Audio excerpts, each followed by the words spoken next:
একজন আমাকে ফোন করে হেভি একটা গালিটালি দিয়ে বললো যে আমি আপনার দোষ ধরিয়ে দিলাম, কারণ আয়না হচ্ছে মুমিন ভাইয়ের আয়না, এই জন্য আয়নার মতো আমি আপনার দোষটা ধরিয়ে দিলাম বলছে। তা আমি বললাম ভাই একটা কথা বলি, তাহলে কিছু মনে করেন না। ঠিক আছে বলেন। আমার ওস্তাদ আমাকে শিখিয়েছিলেন ছোটবেলায়, একজন মুমিন আর একজন মুমিনের আয়না ঠিক আছে, কিন্তু আয়না কখনো কথা বলে না, আয়না চুপচাপ নিজের চেহারা দেখিয়ে দেয়। কথা বুঝতে পারছেন?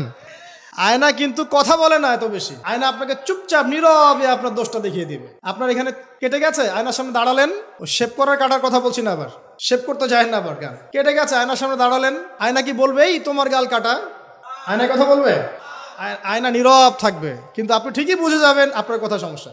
এই হলো আয়না। মুমিন ভাই যে মুমিন ভাইয়ের আয়না, এর ব্যাখ্যা হচ্ছে এটা। ওই যে অল্প বিদ্যা থাকলে এরকমই হয় মানুষের। তো দুটা কথা বলি। আল্লামা রুমি বলেছেন যে তুমি শব্দ দিয়ে যুদ্ধ করো। কি দিয়ে? শব্দ দিয়ে। বজ্রপাত দিয়ে যুদ্ধ করো না। বজ্রপাত মানে চিৎকার চেঁচামেচি করে না মানুষ, বজ্রপাত দিয়ে যুদ্ধ করো না, কারণ বজ্রপাত দিয়ে কখনো গোলাপ ফুল ফোটে না। তিনি বলছেন তোমরা গাছের মতো হয়ে যাও, পাতাগুলোকে ঝরে পড়তে দাও, চুপচাপ গাছের মতো দাঁড়িয়ে থাকতেন, এত লম্ফজম্ফ না, নিজের দোষগুলোকে আস্তে আস্তে আপনি ঝরিয়ে ফেলে দেন। তিনি বলছেন একটু উঁচু লেভেলে কথাগুলো আর কি। তিনি বলছেন যে ইসলামিক ফিলোসফার ছিলেন তিনি একজন। তিনি বলছেন যে তুমি অন্যকে আলো দিতে চাও, তাহলে তোমার নিজেকে আগে পুড়ে ছাই হতে হবে। কারণ কি? কারণ মোমবাতি যখন অন্য কাউকে আলো দেয়, তার আগে নিজে সে পুড়ে ক্ষয় হয়ে যায়। কত গভীর কথা না? আপনি মানুষের কল্যাণ করতে চান, আগে নিজেকে ত্যাগ স্বীকার করা শিখতে হবে, স্ট্রাইভ করা শিখতে হবে। আল্লাহ পাক তৌফিক দান করুন।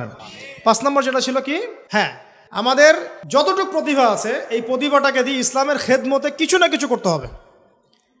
কিচ্ছু পারেন না, একটা এতিমখানা করেন, বিধবা নারীদের জন্য কিছু করেন, একটা বৃদ্ধাশ্রম করেন, একটা মসজিদ করেন, একটা মাদ্রাসা করেন, একটা সামাজিক সংগঠন করেন, মানবতামূলক কাজ, সেবামূলক কাজ হবে, সোশ্যাল কাজ করেন, যা পারেন ভাই দিনের জন্য কল্যাণকর হয় সেটাই করেন ইনশাআল্লাহ। এবং উম্মার মাঝে বিভক্তি সৃষ্টি করতে যাবেন না, সবাইকে ঐক্যবদ্ধ করার চেষ্টা করেন। আর যারা বিভক্তি সৃষ্টি করছে এবং ভেতরে ঢুকে ইসলামের ক্ষতি করছে, এদেরকে খুব খিদিরের মতো দৃষ্টি নিয়ে দেখবেন, এদেরকে টোটালি সমাজ থেকে বয়কট করে দেবেন ইনশাআল্লাহ। আমরা থাকি বা না থাকি, নসিহতগুলো থাকবে ইনশাআল্লাহ, এবং এইভাবেই ইনশাআল্লাহ তাআলা প্রজন্মের পর প্রজন্ম এগিয়ে যাবে ইনশাআল্লাহ আযজা ওয়া জাল। আল্লাহ রাব্বুল আলামিন আমাদের সবাইকে জ্ঞান অর্জন করার তৌফিক দান করুন। খিদিরের মতো আলাইহিস সালাম দূরদৃষ্টি সম্পন্ন মানুষ হওয়ার তৌফিক দান করুন। আল্লাহ পাক আমাদেরকে জগৎ সম্পর্কে সচেতন থাকার তৌফিক দান করুন।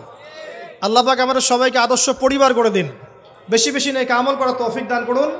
নবীর সুন্নত বাস্তবায়ন করার তৌফিক দান করুন।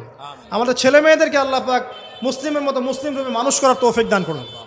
আমাদের ভেতর বাইরের সমস্ত শত্রু থেকে আল্লাহ পাক উম্মাহকে পবিত্র করুন। আল্লাহ রাব্বুল আলামিন আমাদের সবাইকে ঐক্যবদ্ধ হওয়ার তৌফিক দান করুন, এবং আমাদের প্রতিভাগুলোকে ইসলামের কল্যাণে কাজে লাগানোর তৌফিক আল্লাহ পাক দান করুন। আমিন।